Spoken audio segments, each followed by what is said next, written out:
మన గ్రామాల్లో చాలామంది రైతులు కష్టపడి జీవిస్తుంటారు. అలాంటి ఒక గ్రామంలో రామయ్య అనే రైతు ఉండేవాడు. అతను చాలా శ్రమించేవాడు. కాని కొన్నిసార్లు అతని మనసులో లోభం పెరుగుతుండేది. ఒక చిన్న సంఘటన అతని జీవితాన్ని పూర్తిగా మార్చింది. ఒకరోజు రామయ్య తన పొలంలో పనిచేస్తుండగా నేలలో ఏదో మెరుస్తూ కనిపించింది. అయ్యో, ఇదేమిటిలా మెరుస్తోంది? అతను దగ్గరగా వెళ్లి తవ్వి చూస్తే ఒక బంగారు నాణం కనిపించింది. అబ్బా, బంగారం! దేవుడు నాపై కరుణ చూపించాడు. ఆ నాణం తీసుకుని ఇంటికి వెళ్ళాడు. ఏమయ్యా, ఎందుకింత సంతోషంగా ఉన్నావ్? మన పొలంలో బంగారం దొరికింది. ఇక మనం ధనవంతులమవుతాం. అది ఒక నాణెం మాత్రమే కదా, దానితో సంతోషంగా ఉండాలి. కాని రామయ్యకు లోభం మొదలయింది.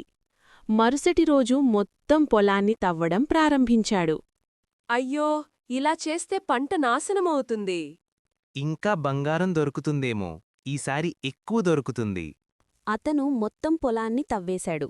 కాని ఇంకో నాణెం కూడా దొరకలేదు. కొన్ని రోజులకు పంటకాలం వచ్చింది.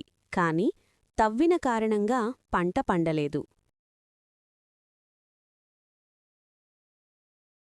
నా లోభం వల్ల మన జీవితం కష్టాల్లో పడిపోయింది.